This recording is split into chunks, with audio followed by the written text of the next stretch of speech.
Welcome to the 67th episode of the Friday Nightmares podcast. Today we will be talking about Indonesian horror. My name is Heather Powell, your basic white bitch of horror life, and I'm coming to you today from Waterdown, Ontario, Canada. I just wanted to try to have an intro because now I'm going to introduce Scott, and well, we all know what's going to happen here. Take it away, Scotty. Hello, everyone, and coming to you. Wow, I just screwed this all up. Hold on. I was about ready to introduce the show. My brain is fried, people. Keep it in though, Scott. No editing needed. Coming to you from the town of Swartz Creek in the county of Genesee, in the state of Michigan, in the United States of America, in the North American continent, in the Western Hemisphere, on the planet Earth, in the Milky Way galaxy. I'm fully vaxxed, boosted, and waxed, and ready to climax. And if you can, please get me wet and feed me after midnight. I'm the man with the glorious beard, aka Mother of Cats, aka the man with the humongous ego, aka Scott Housen, aka still the retaining champion of the Hungy Belt. I am Smoke Show, and I'm better than you, and you know it. And he's in your mom. So for anyone who hasn't listened to us before, I suggest going back to listen for episodes 1 to 66. So any of this makes sense. We are definitely a podcast that you can't come in midway. You have to start fucking season 1, episode 1, which I absolutely hate doing with TV shows. I just want to join when the series got good. I don't want to join at the beginning when they're still figuring shit out. But Heather, we should not tell the listeners when to come. Right. They should come in whenever they want. That's right. I forgot. We are definitely a freedom of choice podcast. My mistake, Scott. I need to keep building that inclusivity. Funny story. So I was listening to our episode like a typical narcissist does. So the reason I listen to the episode is to see how cringe I sound, to see if I can sound better the next time. I don't. But anyway, I was going for a walk with my dog and my friend's dog, and I went down this new trail. And I got lost listening to Friday Nightmares, and it almost became a fucking found footage film. It was like I was recreating Blair Witch Project because it was in the woods. And there was one part, so my friend's dog's a Mastiff Lab mix. She's a big girl. A big girl. Yeah. So Scott's met her in person. She's big booty hope. She's a big dog. So we were walking, and I heard something in the bushes, and both dogs turned and looked, and I thought, well, nothing's going to really fuck with us because Hope's so large that whether it's a coyote, a person, the Blair Witch, I don't know, whatever, the Blair bitch, it's not going to fuck me up. So I was pretty safe. But honestly, that has kind of been the most exciting thing that has happened in my life as of late. I am going away to Toronto this weekend for work, going to check out a Blue Jay game, staying in a 5-star hotel that work is paying for because I got to work a recruitment event. So Scott and I are recording this bitch early, and it's probably going to be one of our shorter episodes, but we're trying to keep it short and sweet, much like our sex lives. So, except for Scott's dog, that's massive. No, that's just short, not sweet. It's a little guy. He's doing his best, you know. He's new and he's trying. You have a little button for him. He's a little guy that could. He's a little man that could. Okay, you know what, like McDonald's used to go in, they'd be like, I'm new and I'm trying, they'd have buttons. Oh yeah. You should get one for your cock. Yes. The first time you're with someone, you can be like, look, this is my first time. I love telling people that I'm a virgin. I can't get away with that shit anymore because I'm too old. But when I was younger, I used to convince people I was straight edge and that I never had sex before, and like, oh yeah, it was great. Wow. Yeah, I don't know, I'm just a horrible human being. Tim Davis is right, like, you know, Tim Davis from Horror for Dummies, like, he refers to me as that rude bitch. And was that him or Daniel that referred to you that way? Oh no, yeah, it's probably Daniel. I'm just making it about Tim, and Tim's like, what it wasn't me, Heather. Getting upset right now. And actually, then he'll forget about it. Records Horror for Dummy because he has to take care of his 18 billion kids. Right. And forget to watch wrestling. And we've had a nice chat group going with Dave C as of late. Shout out to Dave C. I always fuck it up. The horror, what is it? Exploding Heads Horror Movie Yeah. Podcast. I always leave out movie because I'm like, isn't it just horror? Why do you have to say everyone's movie? Well, we always refer to it as Exploding Head, so I mean, it makes sense why we forget because that. That's what we want. We want some exploding fucking heads, don't we? My head's Scotty? always exploding. Actually, Scotty, you got something big coming up, don't you? I do. My vacation and my birthday. That's right. Scott's gonna have birthday sex with himself. With myself. You open up Pornhub, you're like, which video is gonna bless me today on my birthday? I'll have 5 going at once. Be like, make it feel like I'm in a orgy. Yeah. Hey, you know what? I enjoy me some Pornhub. I was looking at some porn earlier today, and but I prefer when the guy's going down on the girl because that's what I like to fantasize is happening to me. But sure. I know what you like. I know what you're into. It's Phil Ray. We both fantasize over Phil Ray. I got personal videos that I've taken to Phil Ray when he wasn't paying attention. When he was sleeping. Just walking around watching Brazil. You. I don't even know. I wonder where he lives in Brazil. Maybe he shouldn't tell us actually. Maybe Phil, you just keep that. You keep that to your grave. Keep your secrets. Keep you. Oh, Phil, keep your secrets. Anyway, this is a horror movie podcast. If for some reason you've jumped into episode 67, we're not talking about pornography, but I don't know. We could one day. I don't know. Scott and I are pretty open. Review the 5 top five top Pornhub videos. Oh man, I would have to get extra batteries before we did that. I need extra lube. I know, make sure we're all done up. But anyway, your birthday's back to you and your birthday, Scott. So your birthday is coming up.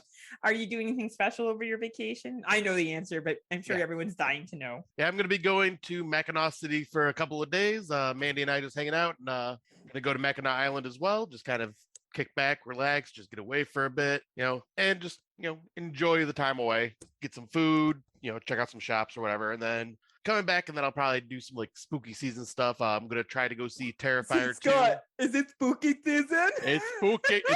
it's spoopy season. But I'm gonna try going to see Terrifier 2 either Thursday or on my birthday. Very nice. And nice. Yeah, we're just gonna kind of just chill for the next couple of days, chill for a couple days after that. Just relax it up and just enjoy a vacation. And then then pretty much this could be kind of a very chill, relaxed vacation compared to what I'll be doing in February. So I just want to enjoy it. Or what about what you're doing at the end of October, Scott? Wow. Well, the end of October. The end of October is not truly a vacation. It is just a weekend getaway, but it's going to be fucking amazing. It's like a vacation because every time we get together, Scott, it's special for me. I mean, it's absolutely. It wasn't special for you. Oh, Heather, it's special as hell for me. So don't even go there. Scott and I are going to do a pumpkin carving contest with Scott and I. And if any of my friends decide to join us, and guaranteed Scott's pumpkin's going to look way better. Unless George does one, because dude's got fucking mad carving skills. Even Anne. Then Scott and I will look like the dumb pumpkins that like a 5-year-old did. I am terrible at carving pumpkins. I mean, for one, how does someone use their penis to cut like that? I don't get it. I've been trying, but it just doesn't work. Did you say try to cut your penis? No, I said, how does someone use a penis to try to cut a pumpkin? I don't get it. I've tried it so many times and I keep bashing the pumpkin skin. It just hurts. Uh-oh. I think we lost a Heather.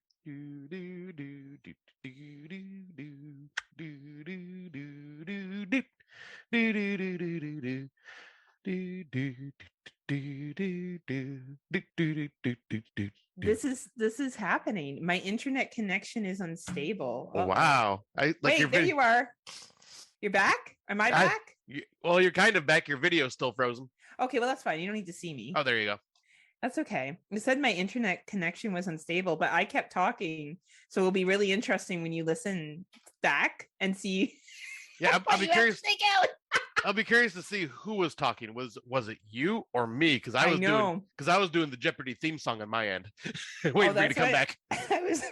I just thought I was going to start my own solo cast. I was just fucking freestyling it, Scotty. Yeah, I figured I just killed you with my using my penis for a pumpkin carving tool. Oh yeah, well I said it would be interesting with Anne and George's reaction when you pull that out.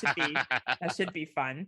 Yeah, we don't usually record. I might turn off my video because it's definitely not that anyone else fucking needs to hear about this, but it's definitely the internet's, I don't know, must be all the porn that people are watching in my neighborhood. Damn Canadian internet. Tell you what. Fucking, right. Well, I usually interrupt you, Scott. So as long as I can see when you're talking. I mean, it worked out perfect. Worked out anyways. Right. But no, I hope you do have a nice vacation out in Mackinac. Hopefully the weather's good and you have lots of fun and you don't end up filming, Blair Witch 2.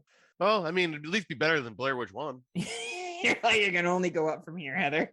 Exactly. Go up from here.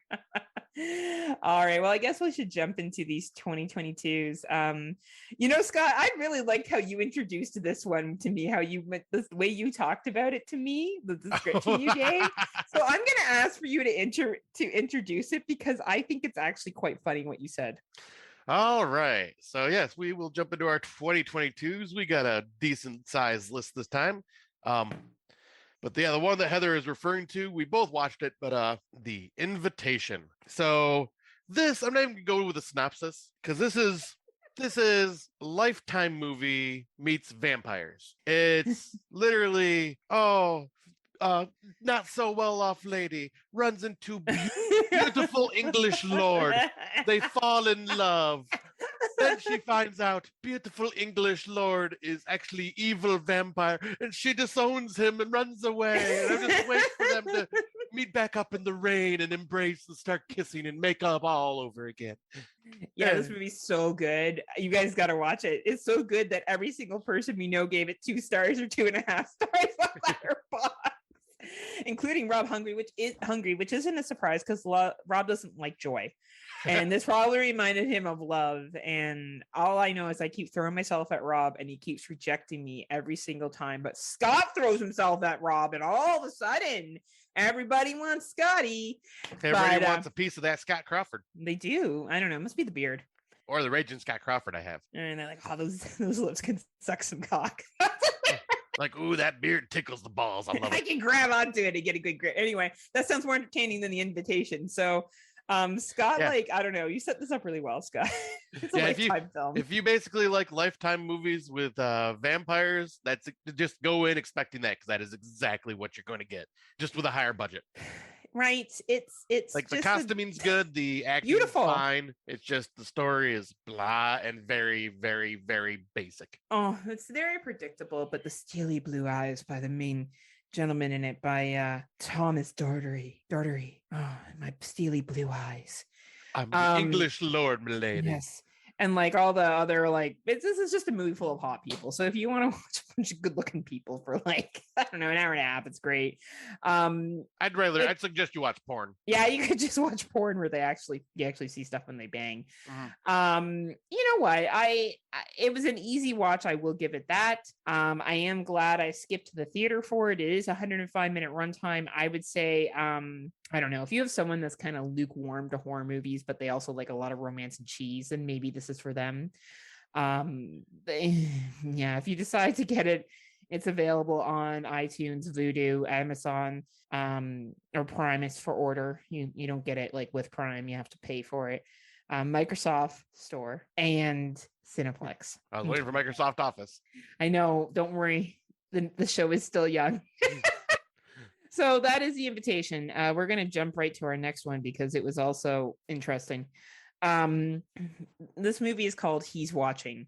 He's the only one that should be watching. It's a 95-minute runtime. What to say? A pair of happy-go-lucky siblings left alone while their parents recover from an illness play a series of pranks on each other. The game becomes nightmarish when they realize something sinister is watching them and it wants to play too. This was a movie that overstayed its welcome by 35 minutes. Yep. It should have been an hour. It actually could have been a short film and an anthology, and it probably would have been just as effective. Yeah.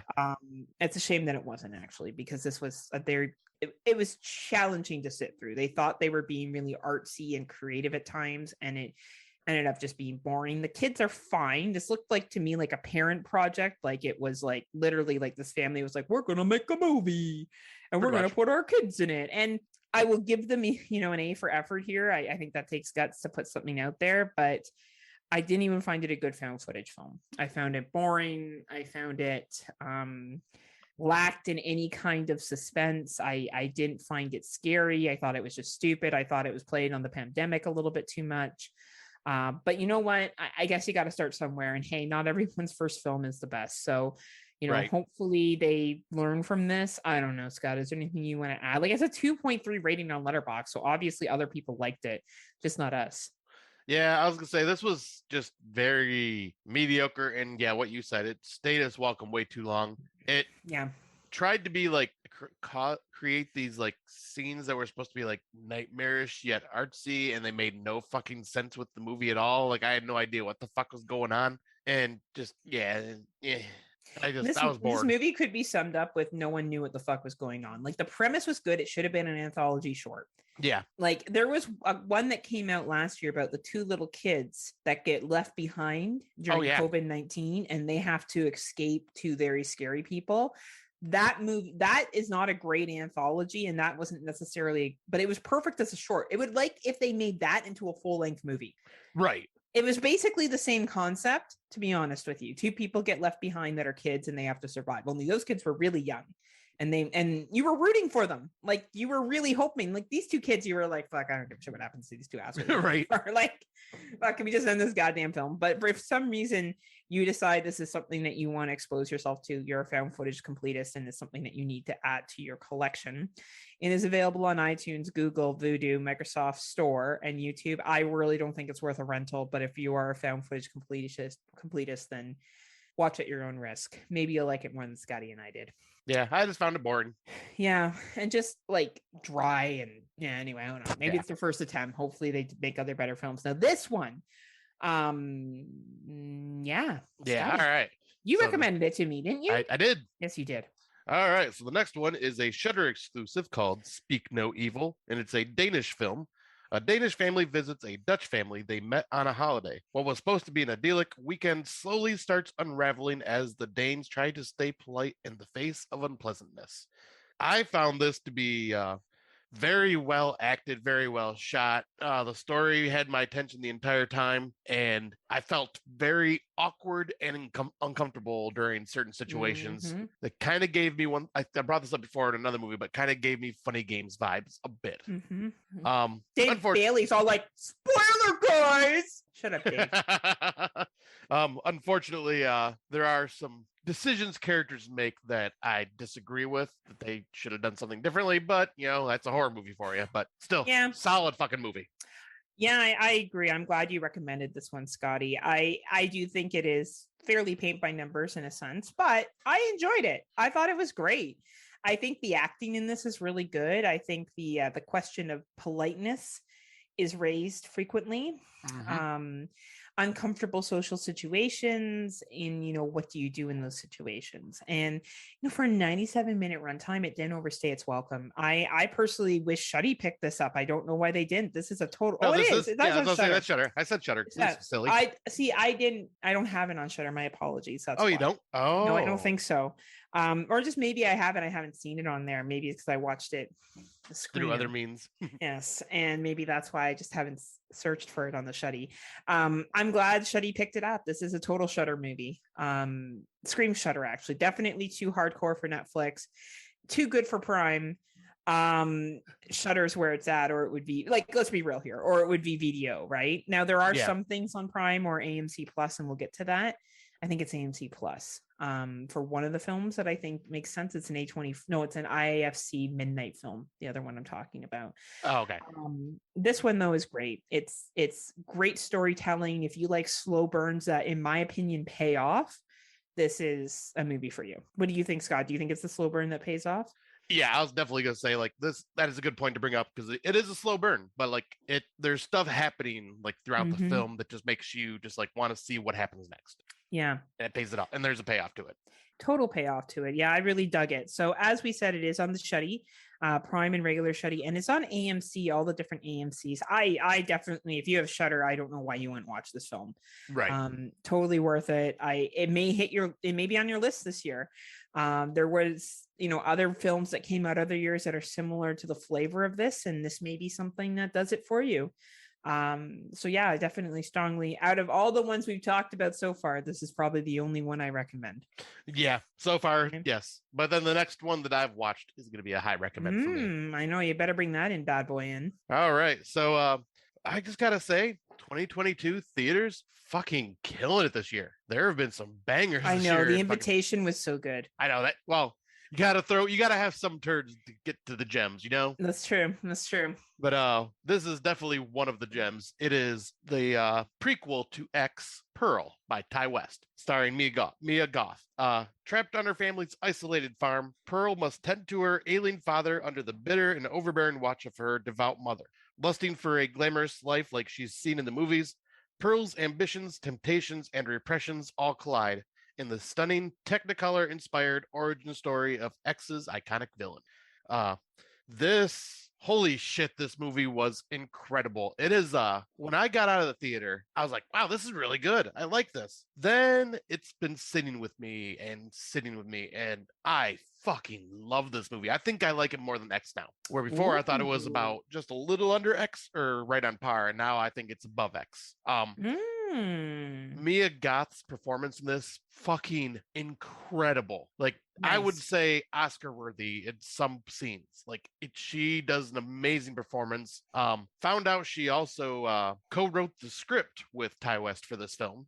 That's pretty cool. Yeah, as well as acted, and it is beautifully shot. Like it said in the synopsis, it's Technicolor, so it just has like that old school vibe to it. Like, it's just beautiful, bright, vibrant, and almost kind of feels like a demented Wizard of Oz like look to it. And yeah, it's just to see something like this in theaters, and just like seeing X in theaters and Barbarian in theaters, we are getting some really cool fucking horror films in theaters this year. Like, and once again, two of those are A24. Leave it to A24 to bring something unique to theaters. And Scott's like, A24, oh yeah, give it to me. Yeah. Scott's like ready to take the whole thing from A24. Yeah, and I was gonna say, this has a different vibe than X. It's not like slashery, like slasher, stab, sex. This one is very deep, in-depth look at a character study, like, and just kind of like how someone's brain works. Basically, it's very fascinating. And yeah, like I say, Mia Goth fucking steals this movie. It's an incredible performance from her. Well, that is very exciting, Scotty. Now, is this only in theaters right now? Yes, I believe it is. And this has me excited. Recommend theater price? 100% yes. Awesome. And apparently this is there is now a sequel to X going to be made. That's going to be based in the 80s, called Maxine, following the character from X that survived, which was also Mia Goth's character. My goodness. You know who I heard about talk about this was Rob Humphreys on his Horror Life podcast. We'll get to it later. But Rob seems to be in the know. In the know, as like knowing. Oh, okay. I thought you were saying being in the no, like no good. No. I think he liked it. No. Yeah, Rob doesn't like anything. No, I think he liked it, but I'm just saying he seems to be in the know. Like, he spends a lot of time reading things. Like, you know, you and I don't do that. No. Read? No. We're too busy banging bitches in our best thing. Yeah, me. I'm bitches. I bang myself. Hey, you know what? You never have to worry about consent that way. Right? It's true, right? It's true. I'd be like, your eyes say no, but your mouth says your yes, hand yes, says yes. yes. Oh, God. Oh my God. Anyway, on to like more 2022s. Actually, probably having a hand job would be better than this movie. No. So this is, I don't know what it is with Netflix films, man. Like, I don't know, because unless it's an international film on Netflix, it sometimes come see, come saw. Now, they did come out with the Fear Street Saga last year, which was great. Yeah. I thought Someone in Your House was fine for a preteen boopity boppity film. They did pick up The Rental last year, and they do have Possessor on there now. They have a lot of dated ones, like the ones that, you know, we watched before. Right, yeah. You know, they dropped this year, except for the international films. I do find internationally is where Netflix is at for horror. Hashtag Alive was a good example of a great international film that you found on Netflix. This is not. It is called I Came By. It is a 110-minute runtime. A rebellious young graffiti artist who targets the home of the wealthy elite, but discovers a shocking secret that leads him on a journey endangering himself and those closest to him. this was a grind for me to get through, I'll be honest. It's a home invasion film plus, I guess you could say. I heard it almost compared to like Don't Breathe or something. Yeah, only not as good. Let's make something very clear. This is no Don't Breathe. This is a little bit of a discussion on how we view people in society and roles that people get. It's definitely more of a murder mystery. I think if you like murder mysteries and that kind of like lightness, or you've seen Downton Abbey and you want to see one of the main guys in it, what's his name? See if I can find his name here. Anthony Caff, I think it is. He's, I guess, one of the main guys from Downton Abbey. Then, yeah, I would say watch this movie. It was okay. It could be loosely tied to horror. I wouldn't tie it very strongly to horror. There's one really cool scene in it where someone does something really clever to get out of a dangerous situation that I don't know, if we chose smartest move in a horror movie, one of the characters would get an award from me here, because there was someone that did something and I was like, fuck yes, finally, thank God somebody think with their brain. But it's really not that great of a film. So unless you really dig the murder mysteries, more of that angle, then I would skip it. And if that is your thing, it is available on the Netflix, and its name is I Came By. Oh, sorry, Scott, you happened to cough at that moment I stopped talking. Sorry, I came by. Bye. Bye. Now, you jumped on the sword for this one because I really didn't want to watch this, not because I don't like remakes, but because I wasn't a huge fan of the original. I felt like once you got to the end of this film, there was no reason to watch it again. Oh, yeah. And might as well just jump right into it. It's Good Night Mommy, which was on Amazon Prime. It stars what's her name? Oh my God, I am drawing a blank. Naomi Watts. Oh, I like Naomi Watts. Yeah, she plays the mother in this. That's still not enough to make me watch it, though. No, like her performance was okay. I'll just enjoy her from The Desperate Hour earlier this year, which is, by the way, on Netflix. That's one of the only good films on Netflix. Oh, that's on Netflix? That might win Netflix award for me, because so far that's the only one I've liked this year that's come out on Netflix. Well, I mean, there's Texas Chainsaw Massacre, but that's the only one. True. I think I liked Desperate Hour a little bit more for the emotional side that came. Right, I get that. Yeah. But the synopsis for this remake is: when twin brothers arrive home to find their mother's demeanor altered and face covered in surgical bandages, they begin to suspect the woman beneath the gauze might not be their mother. If you've seen the original, which I believe was Argentinian, no, I'm sorry, Austrian. We covered it. Yeah, we covered it. Go back to the show, guys, and find out where it was. I think we covered it in the German episode, but I think it was like Austrian or something like that. Okay. So like, but yeah, if you've seen the original, stick with that. This does absolutely nothing new, and I think the original does everything better. Like actually builds suspense and all that. Naomi Watts' performance in this is way too over the top and just doesn't work. And you're just going, oh, that's interesting, because the mother's really subtle in the original. Yeah, and Naomi Watts like cranks it up to a fucking 1,000 in this. It's probably like they think, all right, crank this bitch up. She's like, all right, time to do some crazy. And yeah, they switched up a few minor things, but it was nothing to say, oh, you need to watch this because they switched up. No, it's very minor. They had nothing to. It played out the exact same way. Literally, this is what a pointless remake is. This is a pointless remake. Like, there was just nothing to it. Very just blah, didn't need to be made. So basically, if you were too lazy to read subtitles before, here's your opportunity to watch the movie in a lesser version. Okay. So is it available on Prime? Yeah, it's Prime. I think it was a Prime exclusive. Okay. Well, I guess if you got Prime and you never saw the original. Yeah, I mean, it's worth. I would say, like, if you haven't seen the original, at least give it a shot, because you'll be you'll probably be caught off guard a little bit. Yeah, and I think, like, if you don't like subtitles, and there's no judgment here, like, for some reason, if reading's really tough for you, and I don't mean that condescendingly, like, there are some people that struggle. I'm dyslexic, so reading can be a challenge for me. Subtitles don't really bother me because it's not that important, we'll say, like, in the sense of like reading a paper or something is, right? So, right. But yeah, for some people, like, maybe that's just not their thing. And, maybe this is a good alternative. I think it's definitely one of those stories that once you see it once you watch it one time, you're like, okay. Yeah, that's all you really need to watch it.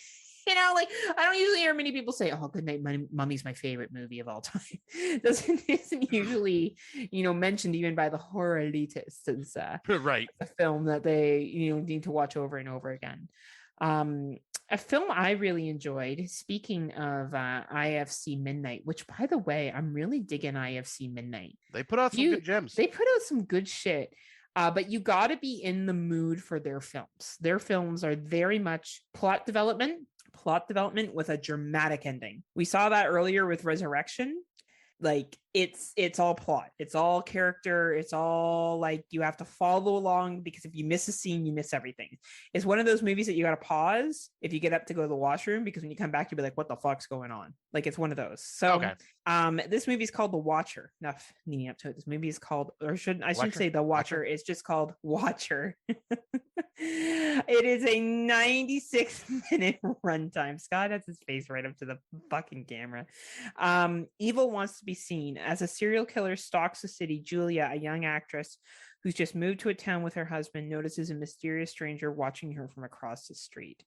The young lady that is in this is Micaiah Moreau from It Follows. Yeah. Did I say it right? Micah Monroe. Micah Monroe from It Follows. Mwah. Always love seeing her again. And in The Guest. She, and she seems to be stalked. I don't know. That's just her jam, I guess. That's what she always feels like somebody's watching her. Honestly, this movie I really fucking enjoyed. This was a fucking Heather film. So if you have listened to me in the past and been like, oh man, Heather, I really like that you like movies that, have empowered female characters, that bases a lot around plot development and social political issues, then this is the film for you. I highly recommend it. It is a 96-minute runtime. I don't obviously want to say too much about it, but the acting is good, and I found the payoff awesome. Nice. Really, really good film. I think IFC Midnight is becoming up there with A24 in terms of some of the shit they put out. I just think they pick up some really good films. Yeah, because I know they've been around much longer than A24, I believe, and yeah, they've always had some hit and misses back in the day, but it seems like more lately they've been having a lot more hits. Maybe once we get through, if we decide whatever we do with our formatting as we go forward, I wouldn't mind doing one where we each choose like a A24 film and talk about it, or we each choose a IFC Midnight film and talk about it. We each choose an Uncorked film and talk about it. I think it'd be cool to go through the distribution companies and just talk about, how does this represent their other products that they come out? Because if we're honest, you can count on Blumhouse to have the fluffy stuff, and I know they produce some Jordan Peele shit too, but really their films are very easy to consume. Halloweens are very easy to consume. They're very, very consumable, easy ones. And I find the IFC Midnights and the A24s of the world take films that are, and I agree with Rob Humphreys about not using elevated horror. I think that's a dumb fucking term, but I think that term. I just think it's a different kind of way of storytelling. It's more plot focused. It's more character focused. It tends to take place more in the real world. Like this could happen to you, where Blumhouse stories are whatever are over the top silly. Yeah. Like not going to happen. Like even the Fear Street, saga that came out on Netflix, none of that shit's going to happen. None of that's believable. Right. Anyway, so Watcher is available, and I recommend it if you like slow burns, you like character development, and you like a payoff. It is available on Vudu, The Shutter Prime, AMC and Amazon channel, AMC and Amazon channel in the United States, and DirecTV in the United States. It is worth whatever rental you pay for this. And if it's on Shudder, I have not seen it on Shudder, but I believe that it probably is. If it says it is here, watch this movie. This movie is exceptional. Nice. Yeah, I will definitely be watching this one. It's been on my list for a little while now. Oh, fuck yeah. You won't regret it, Scotty. It's a good one. Now, speaking of regrets, I blame Heather for this. Blame Canada. She brought up the whole wonderful idea of, hey, we should have a shark movie category for our awards. So what does my dumbass do? I go on a deep dive into shark movie territory. I never told you to watch some of these films, just so we're clear. This is your fault. This is all your fault, because how am I to know a movie like Sharkula is going to be bad unless I watch it, Heather. You're right. Why would you ever think a movie like that would be bad? That's right. A movie named Sharkula. It's not good, people. You know what? We'll do an award this year. We don't usually do negative awards, but we'll do what I regret. There we go. We regret most watching this year. That I like that. We should. Yeah. Because boy, oh boy, this was 71 minutes of pure fucking torture. This was 70 minutes longer than it needed to be. It needed to be a fake trailer, and that's about it. You know what's sad? That fake trailer for Hand Job Cabin, and it was never in movie. That probably would have been better than this. 100%. But the synopsis, if you must really know, is the curse of Count Dracula. Shock. Lives on in shark-infested waters. Sci-fi shock. Claiming the lives of a tourist community. Blah. A sea hunt for the new species results in monsters, madness, and bloodshed. No monsters, only Sharkula. This great white is putting the bite back into terror. No, it's not. It's putting you to sleep. And it has help with the aid of new vampires intent on seeing it survive. More like cultists, not really vampires. But anyways, this was just, I don't like to bash on movies, but this was awful. 2 years ago, I watched Ouija Shark going, you know what? This Canadian is classic. Canadian super low budget classic, like $3,000 tops or whatever. Right.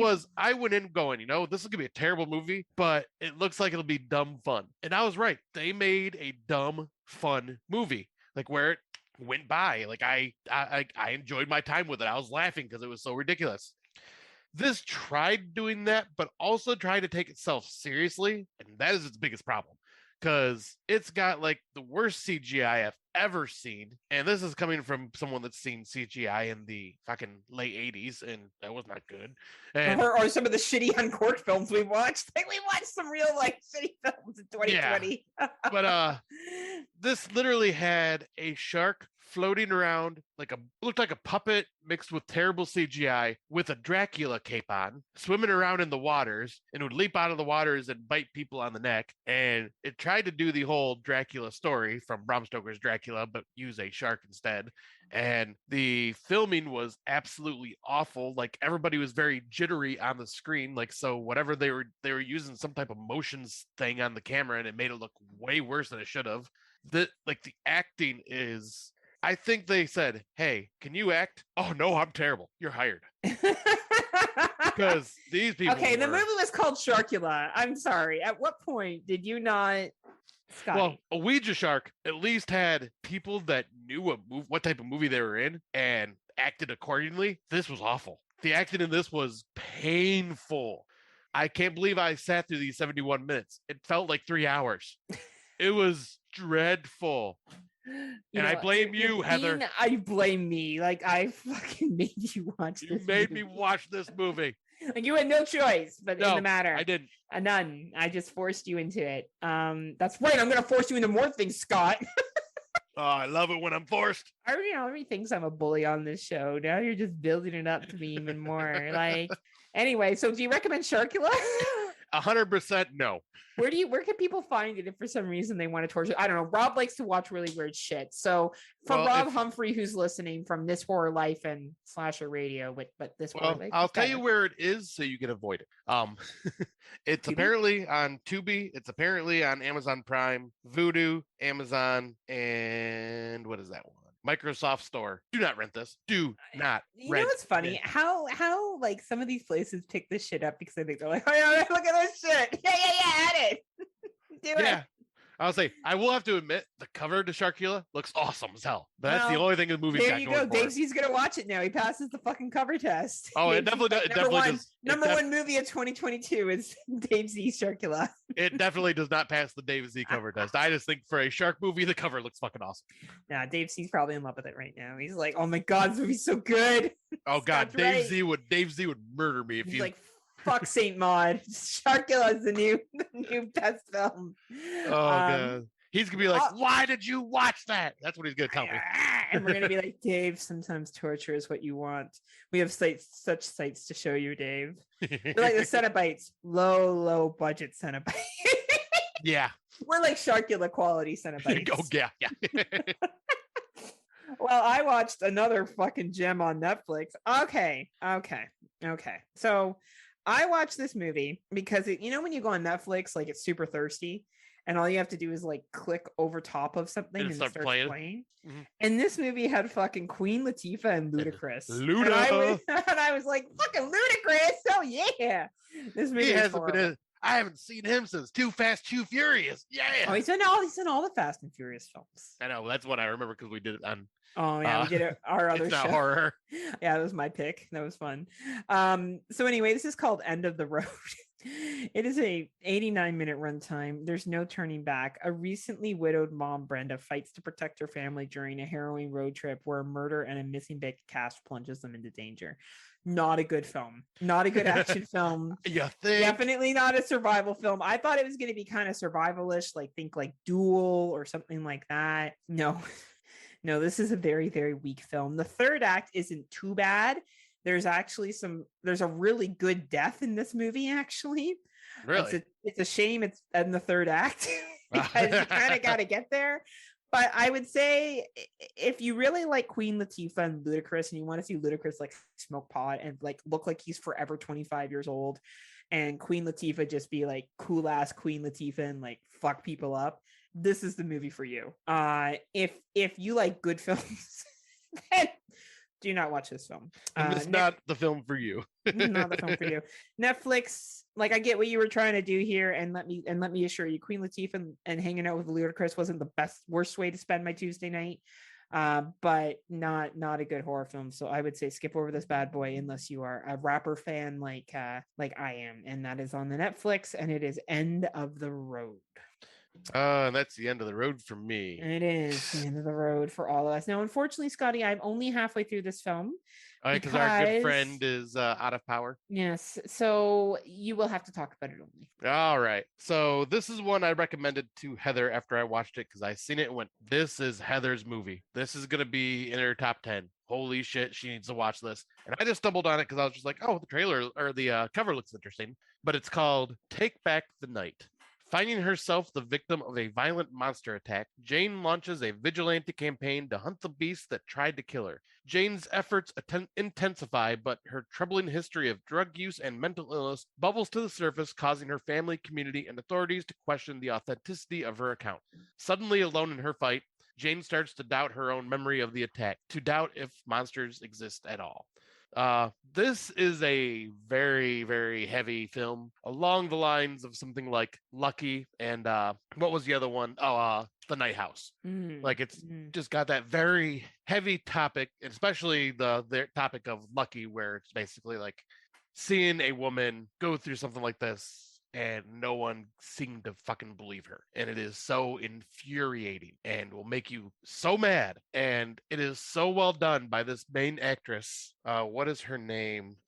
Emma Fitzpatrick. She does such an incredible job that you just feel her frustrations with everything that's going on in this film. And this won countless film festival awards, just to be clear. It won like 16 film festival awards. Yeah.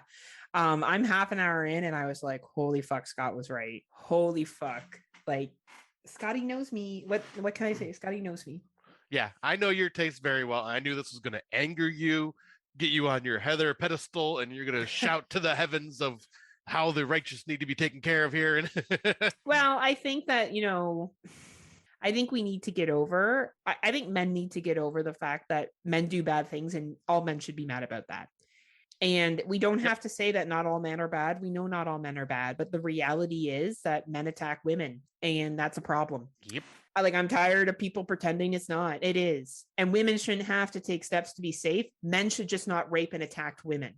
Right.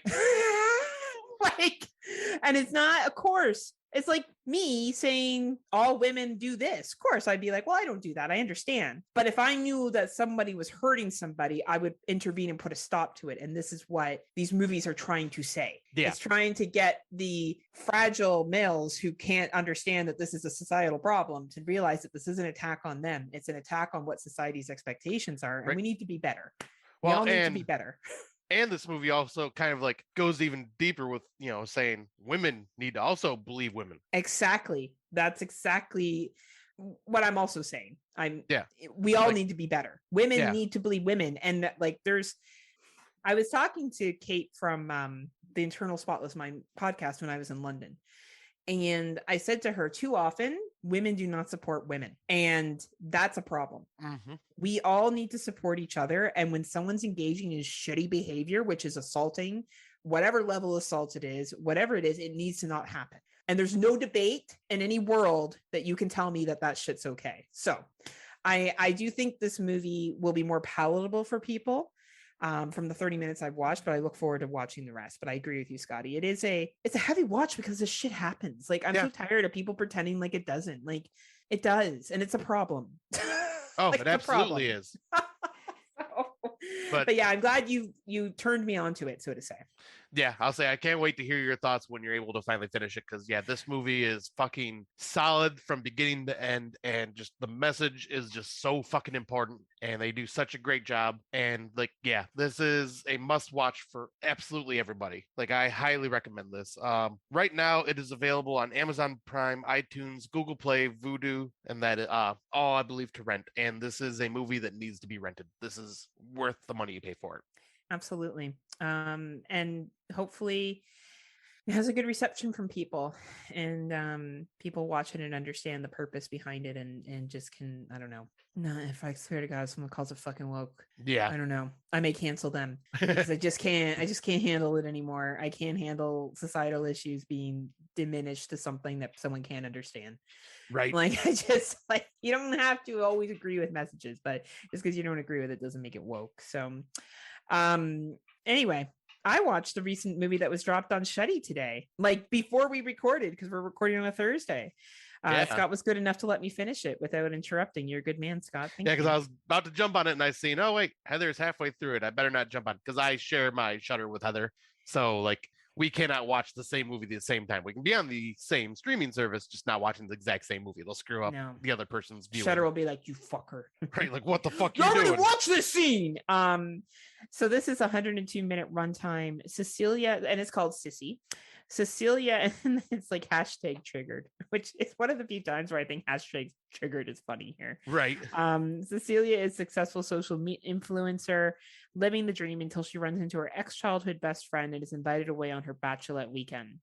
Suddenly, Cecilia finds herself stuck in a remote cabin with her school bully and a taste for revenge. This movie is not a revenge film. This movie is a series of, like, I don't know. It's you could call it a series of unfortunate events, but it's not. It's fucking fun. This movie is fucking fun, and it's got a 3.3 rating on Letterboxd. And fuck yeah, buckle up, ladies and gentlemen, because this shit is wild. Oh, I can't wait. I had a real good time with this. I had feel good fuzzies at the end of it, and some people after they watch that may wonder about me in a little bit in the head, but it was a fucking fun film. There's just some great special effects in this movie. There's some great lines in this movie. It is so fun. Oh, man, like, fuck yeah, Shudder for picking up this bad boy. It is totally worth your time. Check it out. You will have a fucking blast with this film. Nice. Yeah, I can't wait to watch this one. I'm gonna try to watch it tomorrow. Oh, do it. You'll have such a good time with this, Scotty. I don't know if we'll be on people's top 10, but who fucking cares? You don't have to watch every fucking movie just so it'll be on your top 10. Sometimes you can just watch a movie and have a good time. And this is a good time. And it's on the Shuddy. You got the Shuddy? You check this bad boy out. And you like good times like me and Heather? Better check it out. That's right. Sissy dropped today, which is Thursday, September 29th. So do it. Do it. So older watches. I watched a little known anthology, because I say little known because very few people I've talked to have actually heard of it before. I'll say I have not heard of this one. Yeah, Screams of a Winter Night. This is a 1979 film filmed at a camp. It's a 91-minute runtime. In the shadow of evil, in the echo of sins, in the stare of the moonlight, our ghostly tales begin. Ooh, spooky. 10 college friends take a winter weekend camping trip to Lake Durnan. The group holds up in an old cabin where the original owners were once found dead, with the local Native Americans suspecting they were victims of a spirit called Shabi. As the group nestles in for the night, they start telling each other scary stories. So these anthologies are pretty basic bitch ones. We got some pretty typical anthology stories, like the Hook stories in this, which Oh, okay, nice. haven't we all heard the Hook story before? But A million it's times. in this. This is a very long movie because there's a big setup before they get to the cabin. So there's a lot of character development in this film. You get to really know the couples really well. There's a lot of characters. But if you are an anthology completist, I recommend it. I found it interesting enough. I don't know if I would watch it again, but I am glad I got a chance to check it out. And I believe I found this bad boy on Shudder. Really? Mm-hmm. Nice. It is available on Shudder, AMC, and then Amazon. I would say if you have the Shuddy, watch it on the Shuddy. Nice. Okay, I'm going to do that. Yeah. Yeah, and I'll go into my older watch, which I watched earlier today because I'm still I went through everything on Dave Z's list that he shared with us, and was unfortunately only able to find about seven of the films and watched them. There's a couple that were subtitled that I had to save for when I'm at home, so I'm going to watch them at another time. So I just said, screw it. I'm just going to keep digging, seeing if I can find any other found footage films that I've heard of that I should check out. And so I looked up, I just Google searched found footage films on Tubi just to see what I could find. And Be My Cat, a film for Anne, which I remember people talking about this when it first came out back in 2015. The synopsis is, let me pull it up real quick because I am slacking off on this. All right, so the synopsis is an aspiring Romanian filmmaker goes to shocking extremes to convince Hollywood actress Anne Hathaway to star in his film. And apparently this is part of a trilogy. First entry in Adrian Tofe's trilogy, which includes We Put the World to Sleep and Pure. I will have to look for those. But this is basically a Romanian filmmaker who is seen the movie Dark Knight Rises and became obsessed with Anne Hathaway as Catwoman. And so he is like making this homemade film to showcase like, this is the movie I want you in, Anne. Like, you are incredible. You are the actress for this part, blah, blah, blah. So he's hiring Romanian actresses. And he just goes way too extreme and like starts like killing them because they're not doing what he wants them to. And he's getting all frustrated. And this movie felt very uncomfortable and real just because this could happen. There could be someone that's this obsessed with a celebrity that they do something like this. It's very fucking someone possible. Could be this obsessed with Smoke Show. Right. I'm scared. Like Tim Davis. Tim Davis, please don't make a movie without me. Oh, he's going to make a movie with you. Don't you worry. I hope he does. I hope he does. I got the lube, baby. Yeah, I didn't get a chance to look, but I am very curious to see if Anne Hathaway ever heard of this film or looked into it, because this would probably creep her the fuck out. Yeah, you were saying it's that creepy. Yeah, because like I say, it just feels like this is real. Like this director could be like, you're like, because the director not only directed it, he wrote it and he started it. Yeah. So it's just like, is this director for real? What's going on here? Well, makes you wonder, right? What the deal is with this dude, doesn't it? It's smart. Yeah, it's a very good fucking found footage film because of that. Like, it just feels real, and that's what found footage should be. That's awesome, Scotty. I'm glad you brought it to the table. It's good to get more found footage. Where can you find it? This was on Tubi.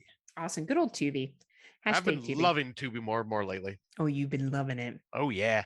Been putting my tube on Tubi. Yeah. Yeah, you have. High five. High five. For what's new, I'm going to shout out a podcast that I listened to recently called This Horror Life with Rob Humphreys and his co-host Ghost.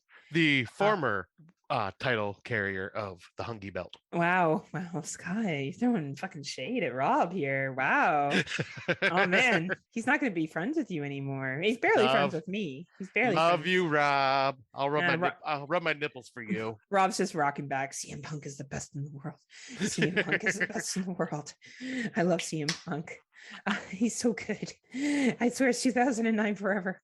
I'm so mean. What did I say to him the other day when he was like, CM Punk's the best in the world? I'm like, yes, Rob, time to get to bed now. Yeah, time to get to sleeps. Anyway, I shouldn't judge him. He's not that much older than me. So I don't know what I'm fucking running my mouth off about. But anyway. Because that's what you do to people you care about. That's actually what I do if I like you. It's true. If I make fun of you, I like you. If I'm all like super polite to you and kind, I probably don't care for Right. that kind. If I'm super polite to you and PC, I probably don't like you that much. So the more I make fun of you, it's a good sign. Yep. Anyway, This Horror Life is a great little podcast. So it's Ghost is, I assume it's a female. I'm not going to assume her gender, but I think she identifies as a female. And her and Rob are great. So they do a little bit of thing like, they check in, be like, hey, what's going on? Kind of like what you and I do. And then they talk about like horror news, which I thought was really interesting because we don't do that because you and I don't know anything. We used to do that, but Yeah. we stopped because we didn't know anything of interest. And it's really great to listen to other people do it. And they have really good discussions. So they take topics and they have discussions. So they talked about A24 and they talked about all of A24 films, including horror and non-horror. They also got into a little side rant about Adam Sandler and his movies, which was really, really interesting. And it was a great conversation. Like, I love how they take different topics. They have like top 5 lists and they just have conversations about it. And, I see value in movie reviews. There's a few people that I think can do them well. But when you do something that's just a topic, it's so much more interesting, and their flow and chemistry is awesome.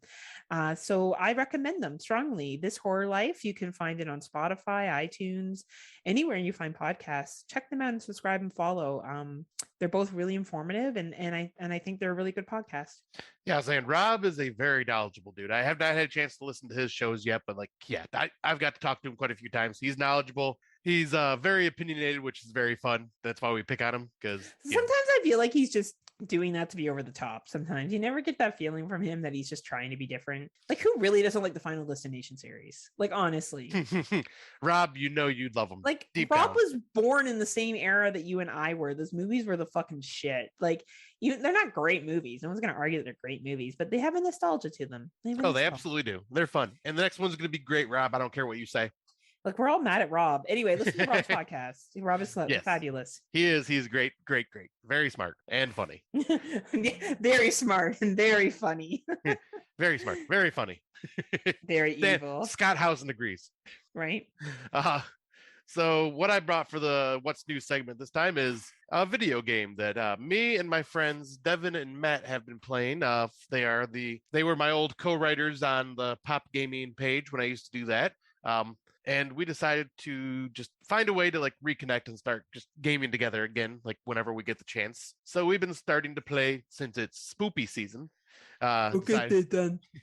Decided to play Dead by Daylight, which is a asymmetrical horror game where one person plays a killer and the other 4 plays survivors. And these 4 survivors are placed in this like arena type room, and the killer has to basically hunt and stalk them while these survivors try to restart and fix these 4 generators. When you get the generators started, you have to run and open this gate and escape. That is all the survivors have to do. Just kind of hide, run away, do whatever they can, and then just try to work on these generators and get the fuck out of there. And the killer is there to hunt them down, knock them to the ground, pick them up, and hook them on these giant meat hooks to sacrifice to these demon entities that come down and just take your character away. I reviewed this back when I used to write for Horror Geek Life. I was not a fan playing by myself because I just found it just very drab and boring and like just felt very same old, same old. This was years ago, and many, many, many updates and expansions later. It still feels a lot like that. That's very repetitive. There's not a lot of excitement there. But playing with friends does make this a hell of a lot more fun because they convinced me into buying the game because I was like, look, guys, I'm not a fan. I've never been a fan. I've tried and tried and tried. They're like, well, just play with us. I bet you'll have more fun. And yeah, because I was playing with them, I had a lot more fun because we're working as a team trying to outsmart the killer. And one thing I will say about this franchise or this game is they have gone to great lengths and have gotten the rights to many horror movie icons. And so now there's Ghostface, there's Pinhead, there's Freddy Krueger. Oh, good for them. Leatherface, there's Michael Myers. There's even one of the killers from The Purge wearing a gas mask. Like, they've gotten all the rights to all these characters and brought them in so the killer can be a variety of different movie icons. But I think that's awesome. And there's also survivors from those movies that you can play as now. So like Laurie Strode from Halloween and like characters like that. But downside is You bring in those movie characters, they're doing the exact, like they have their own unique moves, but they're doing the exact same thing. They got to knock you to the ground, pick you up, hook you. It's like, if you're going to do like something with like Pinhead or something, make it so he has his own unique kills or You something. know, you're talking from a big person who doesn't know how to code. I know, right? I know. But no, this is just what I want. Can you make individual codes for my individual characters that allow me to have special moves in Dead by Daylight? They're like, we got the fucking copyrights. Are you not impressed enough by that, dude? What else do you fucking want? I want another Friday the 13th. You're like, I want it all. I want another Friday the 13th game, because that would have had Jason running around killing people, and like, you had over 60 different ways to kill people. You had environment kills, you had unique Jason kills, you had all sorts of cool shit. That's what I want. But I mean, I get it. Get a Friday Nightmares game. It can be you with big hard-ons in cars and me getting drunk at bars. Yeah. You want to drink more shots of tequila? Answer yes. Do you want to get lost hiking with your dog? Yes, or like choose your own adventure. It's just us. Do you want to cast this lightning bolt, or do you want to bang Tim Davis? Do you want to actually have a chick talk to you? Just kidding, Scott. Love it. Got rolls and pussy. What am I to say? It's got to play. But yeah, would you recommend it? Yeah, I'd say this is fun, especially if you have friends to play online. I didn't have fun playing alongside strangers. This is just way more fun when you have like friends that you can talk to and like That's communicate true. Why with. go to a sex theater when you can bang friends at home? Exactly. I get it. You get it.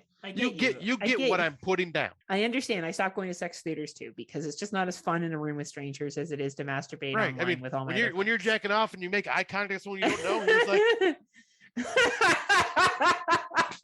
it's awkward. It's like playing Dead by Daylight the same way. You need to have friends. And you can't make eye contact. Just weird. No eye contact. It's just weird.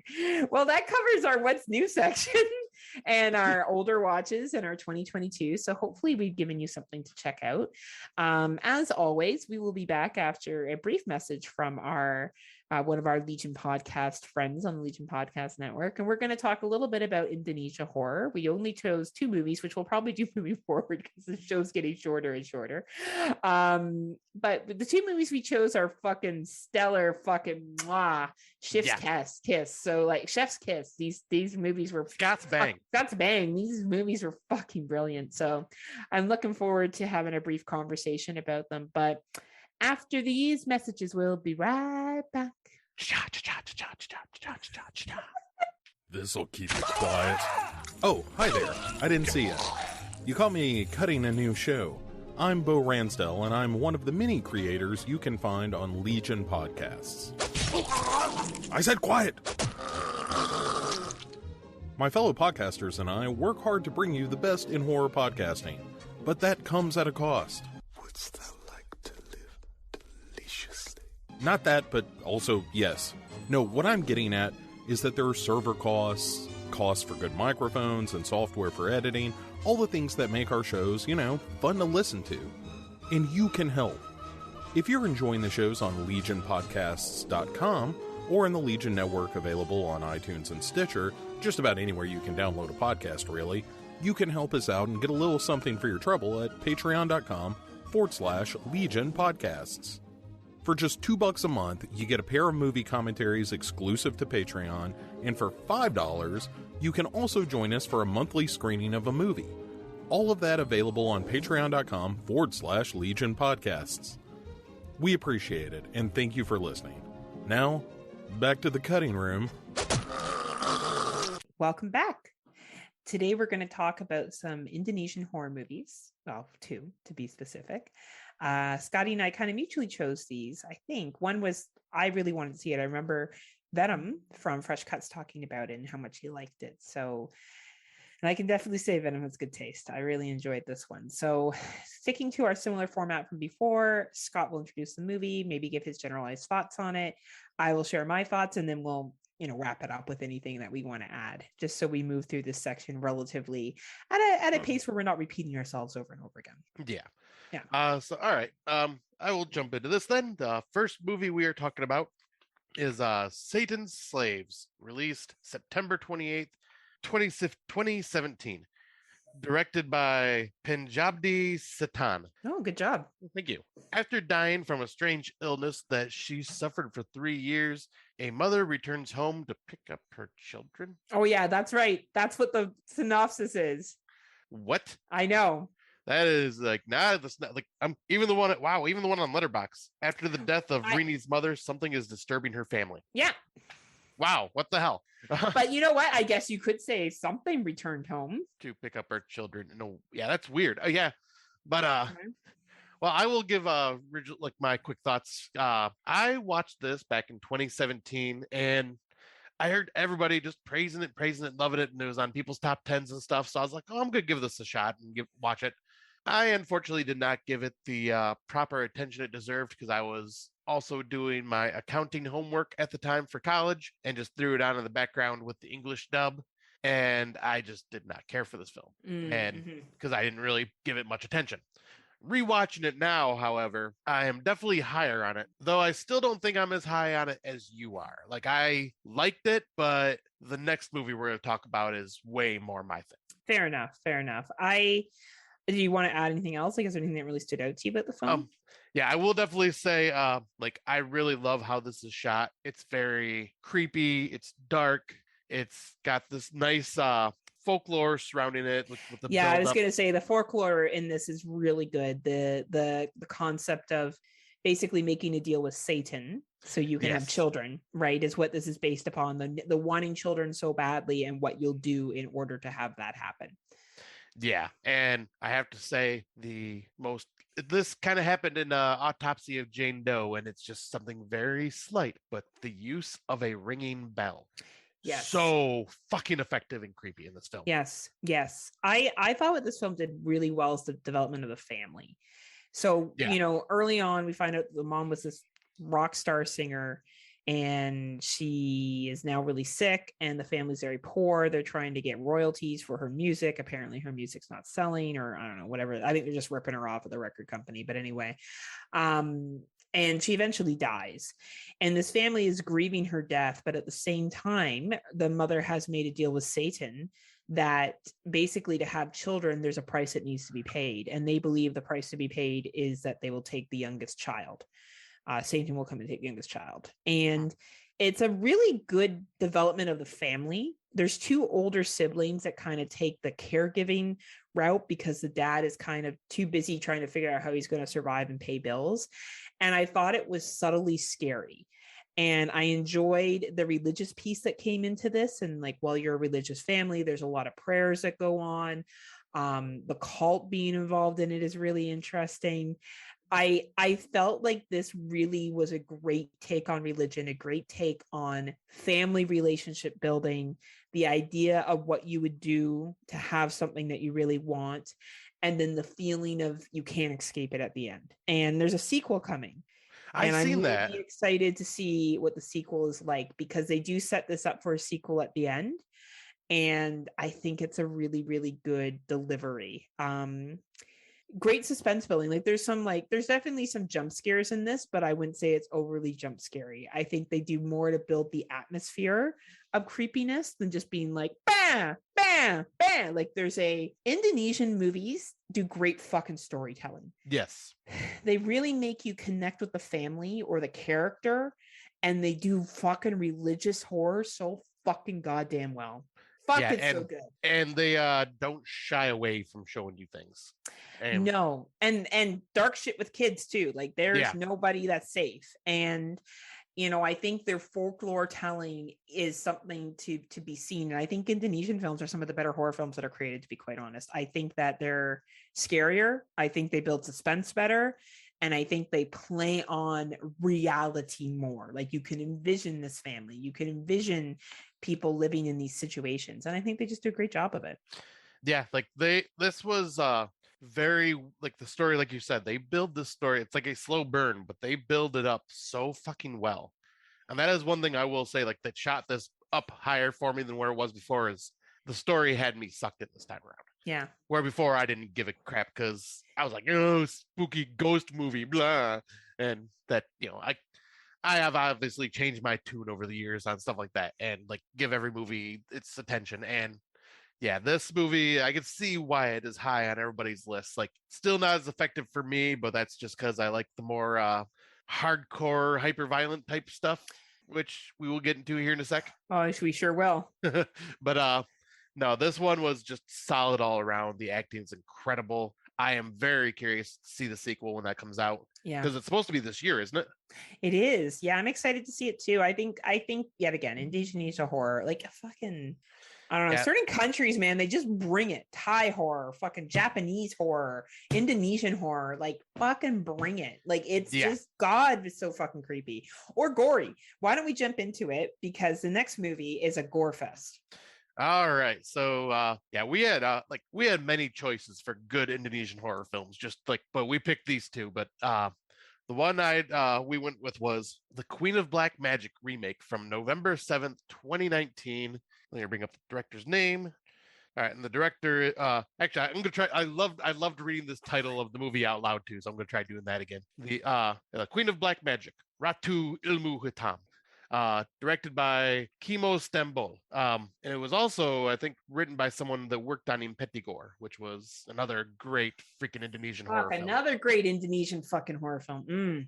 Yeah. But Queen of Black Magic, a middle-class family travels into a rural Indonesia to visit the terminally ill director of the orphanage where the father was raised as a child. Sinister and terrifying events soon befall them and the other visiting families. Yeah, sinister is a good word for that, because holy shit, like this movie is just mean and violent, and not a single person is safe in this film. Like I said, I am the gorehound lover on our podcast. I love the over-the-top violent shit, especially when it's got a good story. And this has a great story about revenge, which I really fucking dug. Because you basically find out that the orphanage director. First you find out that there is this woman that was locked in a room for like many years, and she was like going crazy and bashing her head against the wall until she died, and they buried her under the floorboards, and they're thinking that's what's causing the hauntings. Well, that's not necessarily true. What it was is the director of this orphanage was molesting all of the young girls in this orphanage, and had the pictures hidden, and one of the women, the young girls, knew about it, and that is the one that got locked in that room by herself and basically died. And then believe this is the part where I'm confused. I didn't realize couldn't remember if it was a spirit or like someone that was still alive that was enacting the revenge on all these people. I think she was the daughter of somebody. Yes. Yeah. Okay. But yeah, she was enacting the revenge brought upon by the mother, and she was using black magic and literally saying, I don't believe in heaven or hell, so I am going to bring hell to life on this earth right now. And she did. The effects in this, while there are some cheesy CGI moments, some of this is just fucking like turn your head away, fucking horrifying to watch. Like it gets under your skin. It fucking it deals with like people's fears, like people that have like the fear of like holes in the skin or whatever. I forget what that phobia is. But yeah, a woman has that happen to her back with bugs popping out of the holes, and women thinking she's like picturing herself fat in a mirror and slicing off chunks of her flesh. Oh yeah, like she has anorexia, right? Yeah. And oh man, it's crazy. Yeah, and you see a little boy get shot a couple times and then get tortured later. Like, oh man, it is definitely it's a hard watch. It is vicious. Like it is a vicious film, and it starts slow, but fuck does it pick up. Like you see a chick mutilate herself with the cutting, and that happens like, I don't know, midway through the film. Like you're just getting started, and then you have the bus crash. Yeah, I was gonna say the bus crash is even before that. You see like all the children's bodies mutilated on there. Oh, it is crazy. It is a very, very, very, very good film. I agree. There's only one part that I think the CGI is questionable. I think the rest of it is honestly fine. The centipedes were the only part that I was like, eh. Yeah, I knew that's what you were referring to. I thought it was like, to me, that doesn't make or break the film. The rest of No, it it is so doesn't. good that you don't even like the fact that they have that chick fucking slicing and dicing herself, or like people smashing their head into. There's a lot of smashing people's fucking heads into shit in this film, like a lot of Yeah. brain damage going on in this bitch. Yeah, and honestly, you couldn't get real life centipedes that size because they are poisonous and deadly. So yeah, you have to use CGI. Right. And like you have to do what you got to do in order to like make a film work. But fuck, they definitely had money when they did this. And fuck, like, yeah, like the last third act of this is just balls to the walls. Like, and the torture these people are being sent to. And there's one part where the protagonist gets a head up on the antagonist, and even then the antagonist is like, I'm not fucking scared of you. Like it's intense. And the plot is very simple. There was sexual abuse, revenge because no one believed this person, and now the family is going to pay for that, and it doesn't really matter because the sins of other people kind of fucking float down to you. I find that's very common in Indonesian and like Japanese horror. Like, it doesn't matter if you do the wrong, but if you go into a place where that wrong was done, it's going to follow you now too. Yeah. And I think this film does it excellently. This is an excellent I've never seen the original, so I feel like we should probably do that at some point, but fuck, this is a good movie. Yeah, because I was going to try watching it before we recorded. I just didn't have the time because it is on Shudder as well. Oh man, it's so good. Yeah, I'm kind of curious. So good. But yeah, this one, like, there was a reason this won my bloodbath of the year last year in the awards category, because that third act is just so fucking violent and cruel. And man, rewatching it, I fucking love this movie. It's so hard to watch, but I love that type of shit. It really is quite fucking good. It really, really, really is. Yeah, and I'm glad we decided to cover it. I mean, obviously, like, we're not doing it justice like someone like Fresh Cuts could do, like going deep dive into this, but like, we're doing our flair and style of it, just quick talk about it. But yeah, like, again though, folk horror done right, religious horror done right. Like, this is an example of witchcraft that is fucking scary. Yeah. Like, this isn't a witch that you're like, oh, witch dressed up for Halloween. This is a witch that you're like, holy fuck, this is terrifying. And the revenge purpose of it, like the slow burn, the complete descent into chaos and pain. Indigenous horror, or sorry, Indonesian, thank you. Horror films do that right well. Again, this is an example where if this was remade in North America, it would be a fucking shitty movie. Oh, it would. It's just not our style. We're just not good at that. And that's okay. We don't have to be. Leave it to the people that are good at it. 100%, because like this, I definitely want to do a deeper dive into some more Indonesian horror, because there are so many good ones out there. So many good ones out there, but these were a sample of the two that we looked at. And I think, generally speaking, with Indonesian horror, as we said, good folk horror, good use of religion, good use of build up to pain, and good use of you can relate with the characters and emphasize what they're suffering. You care about their suffering. You believe that they're suffering. And I think that is a sign of a good horror film. Yeah, 100%. Right. So we'll continue our around the world, but for the last part of our episode, and that we'll be closing out with, this came from a thought that Scotty had today. Where is the line? So for Out of the Dark, where is the line between fantasy and reality when it comes to doing found footage a discussion? So, Scotty, you kind of talked about it earlier, but you made a really good point about the film Be My Cat, a film for Anne. Yeah. Yeah, like, I feel like, that, like, this is where I think found footage, the wording I'm going to reuse, this is where I think the found footage genre finds its footing. But I think it's when found footage feels real. Yeah. Like, where you're watching it going, okay, I'm going to look into this because I don't know if I'm watching a snuff film or someone's fucking own delusional rants that they recorded and somehow got put into fucking distributed. It's like, there's been certain films that have done that, and those are usually the ones that fucking just get under my skin. So, like, Be My Cat, a film for Anne, that feels fucking real as shit. Like, it's unnerving. Same with the Poughkeepsie tapes. When I watched that for the first time, I literally looked up and Googled, is this movie like based off of something real? Is this like real footage added in here? Because it just felt real.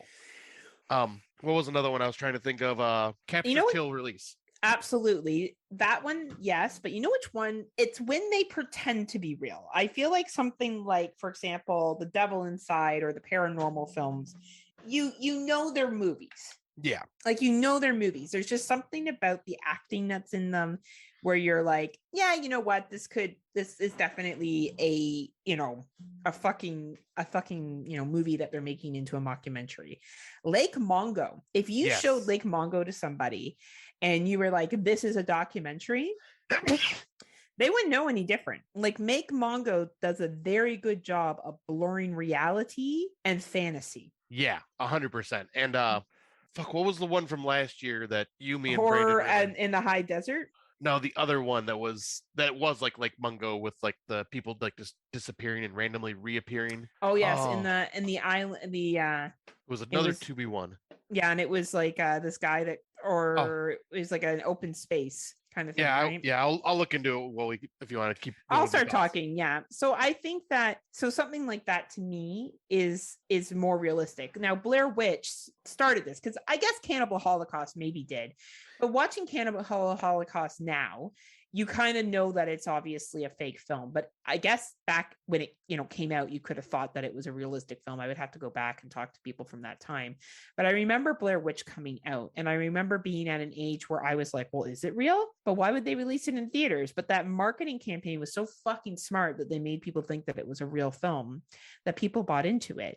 And I think another film that tried to do that was The House is October Built. Yes.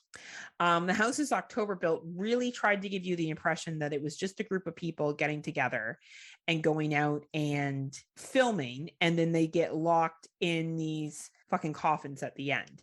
Where something like Grave Encounters definitely gives you the vibe that it's a found footage film because they're making up a fictitious TV series.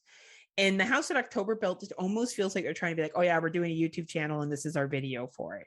It's weird how some movies blur the line and others do not. And it's almost like the way that they tell the story and how they build up why they're filming, the purpose of it reflects whether it's real or not. And did you find the movie, Scott? I cannot seem to find it digging through my list, but I did come across one. We Are the Missing from last year was also another one that felt like very realistic. Felt like a real documentary, right? Yeah, and just one that I watched earlier this year, like when I was doing my found footage just digs, I think it was The Savage Lands. And that one tells the story just with photographs. There is like no actual, barely any acting and live interviews. And like everything about it just felt like this fucking happened. Yeah. It's disturbing, right? Megan is Missing feels like a film, but it feels like a film based on a real story.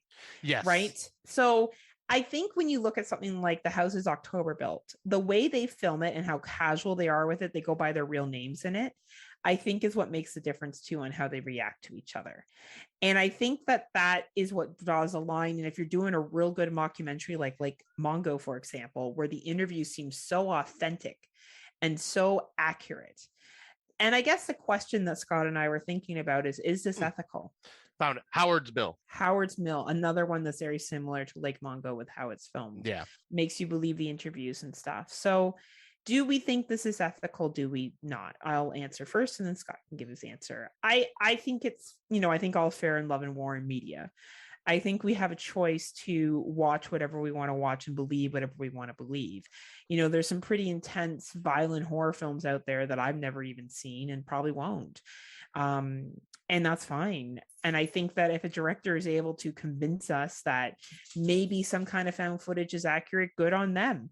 If they're able to blur the line between fantasy and reality, then they have every right to do that. And I don't necessarily think that we can be upset or offended by that. I always look at it like this. If I don't like something, I can shut it off. If something upsets me, I can shut it off. And I don't need to tell other people about it. Like if maybe Scott and I talk about it, if someone watches something and it doesn't bother them, like I've hysterically never watched Clockwork Orange because I can't get through the opening rape scene.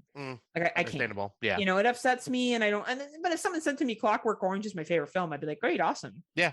I just couldn't handle it, and that's me. And I have no problem admitting that. Like I have no problem saying I could not handle that. It upset me. I don't want to do that, and I don't. I don't care what the person thinks of me, and I don't care that they like that film. Who am I to judge? Like it's a movie. It's supposed to be art form come to life. So that's my thoughts on it. I don't think there is a problem with blurring the line because that's what we get into media for. And yeah, I'm pretty much right there with you. The only thing I find like just it might be a little bit too much is with Be My Cat, a film for Anne. The fact that this was like made about a person that is obsessed with a real life celebrity that everybody knows, like Anne Hathaway. If Good like point. Good point. because she may see this and then be fearful for her life because of it. Because you don't know if this is like okay, this director made this film, but is he legit about this? Unless like unless he had reached out to her ahead of time and said, hey, I'm doing this type of film, I'm gonna use your name and blah blah blah blah blah. But like I think that's about where it's like almost kind of sort of crosses the line, but even then, like Yeah. it's effective. Like but like I could see like Yeah. I could see Anne Hathaway being terrified of this dude because of this movie. You know what, you make a valid point, and I haven't seen this film, and I think that's true. When you're going to bring somebody else in as the subject of your film and do something creepy like this, you have to be careful of what their impressions would be, especially for actresses and actors and people that are media stars, because people do stalk them. Yeah. And it does happen, and it is scary. And I think you make a really good point there, Scott. I agree. I think that would be the exception to the rule. I think something like Mongo or Howard's Mill or the houses that October built or the Blair Witch Project, where it does a better job of blurring whether this is real or not, is fine. Like I think that's fine, because you're still like, even if you're using your own name, like Scott and I were to make a found footage of us doing something stupid, then it's Scott and I choosing to do that. But if Scott and I are obsessing over somebody, like even as much as we joke about Tim Davis and Daniel from the Horror for Dummies, like if we were stalking Tim Davis, like that would not be okay. Right. And we made a whole movie about Tim is our friend, so I'm sure he would find it hilarious and we would check with him beforehand. But like, you shouldn't be blurring the line with somebody who could be affected negatively without their consent, right? Yeah, like because like Blair Witch and all these other found footage, that's how these movies work, is when they blend reality with fiction. Yes. Where this is blending reality with reality in a way. Yeah, no, you make a valid point. You really do. Like I'm kind of curious to see what the other two movies are in this trilogy of his, like to see if it's still tied into like anything with Anne Hathaway or anything. And I do want to do some research to see if like there was any like talks with her before making this film, or if there was like, I'm gonna go with no. Yeah, because I'll say it's definitely an independent film. Like I don't know, and she probably like, who's this fucking creep? And maybe that's what motivated him to do it. It could be, yeah. Maybe this is a big fuck you, Anne movie. You know what I mean? Yeah, I mean it could be. Right. And I'll have to watch it. Unfortunately, I didn't get a chance to watch it because I wanted to watch it before we recorded tonight, but because we're recording a little bit earlier than usual, I didn't get a chance to. But I think it does, beg the question. And I'm not upset, or like I'm not offended when people find out I thought Blair Witch was real. I was fucking 14 years old. Of course I did. Right. Well, like, I thought it was real until I actually went to the theaters. Like I thought it was like building up with all the marketing and the fake documentary they made beforehand and all that. I was like, oh shit, this is real.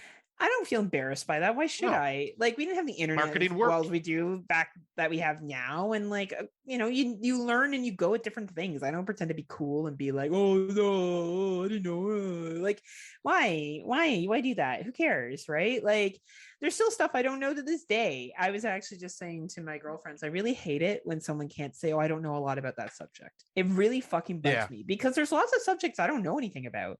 And if I don't know anything about it, I don't comment on it. Or I'll say, oh, I only know a little bit about that. And I have no problem somebody telling me about it. Like, it doesn't upset me.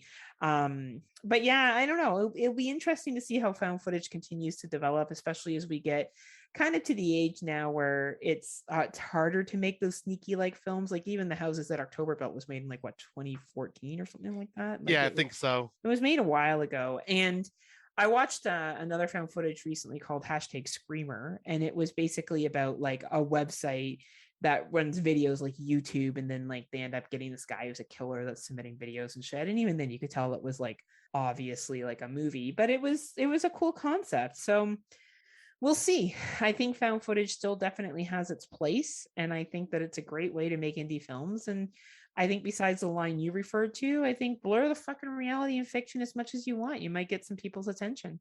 Yeah, I was saying, like, I mean, and sometimes you may get the unwanted attention, but the unwanted attention also attracts the wanted attention. what is it? No, what is it? No, there's no such thing as bad media. Yeah, exactly. Something like that, right? I mean, I'm sure that helped fucking Cannibal Holocaust like crazy. Oh yeah, like I'm sure Adam Levine is going to sell more music this week, Right? Right, or last week, and like honestly, Damn, your body's absurd. Yeah, right. All the memes. Anyway, yeah, I think that shit's funny. I don't know. I think it's funny when people get shocked that like celebrities cheat on each other. I think most people aren't monogamous. I think some Right. people are, and that's great. But like, get the fuck out of here. Especially celebrities. I'm like, who cares? But fuck, those memes are funny. Oh my god, they're great. Very, very entertaining. Who knows? Maybe this will up his Maroon 5 sales. Who knows? Maybe he'll get hey, Beyonce and Jay-Z made a whole fucking album about his cheating and fucking mass marketed the fuck out of that. So That's true. You know what? Fucking media, and if you know something bad, make money out of it, right? Exactly. So but yeah, so that concludes our Friday Nightmares episode. We will be back again in 2 weeks. We're doing pretty good. We're modifying when we record so we can stay on schedule. We're adjusting our show as we go so we don't take too much time, and that we're able to kind of fit in our recordings where we can. So yep, and this episode may come out a little after Friday just because I am on vacation, so it just depends on how much time I have to edit. But yeah, I will might be too busy sipping pina coladas. Yeah. Right. So I will try to get this out as soon as I can, but yeah, it all just depends. Yeah, you do you, Scotty. It's okay. We accept you for who you are. Oh, thanks. Yeah, we got you. But as always, thank you for listening. You can find us on the Legion Podcast Network. We're under the Kill the Cast feed, which you are obviously probably listening to us on right now. But please check out our other podcast on Legion Network. We got some great ones. We got Sickos Who Magic podcast. We have, oh my gosh, I blanked on some of the other ones. The Dark Parade, Cinema Psyops, some great shows. Cinema Beef. We have some great shows that you can listen to. Please check them out. Please check out our Legion podcast friends. So, and also we are on Patreon. So if for some reason you haven't heard of us being on Patreon, there's tons of great stuff you can get for $2-3 a month. You can get early access to shows. You can put your name in a draw for,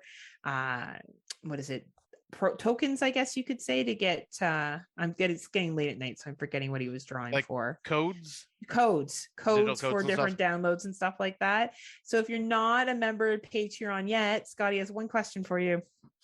What are you waiting for? What are you waiting for? What are you waiting for? There will come a day, Scotty, where you will do that for the last time on a Friday Nightmares episode, and I will be so heartbroken. I'll probably be crying. Because we'll be retiring from the podcast. What are you waiting for? We're not podcasting anymore. They finally kicked us off the network. Anyway, so thank you as always for joining us. We'll see you again in a couple of weeks as we enjoy spooky season. And Scott and I share all the shenanigans we'll be getting up to. So happy early birthday, Scotty. Thank you. Much love to you and the most popular member of this Friday Nightmares podcast. I hope you get tons of dick pics. I hope I do too. Oh man, fingers crossed, God willing. I don't care about the tit pics. I want the dick pics. You're like, all the dicks. Give me all that dick. Gummy dicks. Actually, Scott fucking loves gummies. So I do. Yeah. If they're sour gummy dicks, fuck yeah. Oh man, you'll be Scott's best friend. So yeah, Scotty, I will literally choke on dick. If he's still alive, Scotty will. Scotty, I have had that happen to me before. It is awkward. You got to make sure you relax the gag reflex. Yeah, my gag reflex does not work that well. So, see, lucky for me, it does. But no one cares about that, do they? Because they just care about Scott. So, I'm just kidding, Scott. I hope you have a great birthday, and I can't wait to celebrate with you when you come out. Thank you. I can't wait to. It's gonna be so much fucking fun. And I don't know. Do you want to see us out finally from this shit show? Yeah. What are y'all doing here? Get the fuck out! Sorry. I'm sorry. I'm in a different mood right now. Until next time, kiddies. Unpleasant dreams. See you guys on the flip side.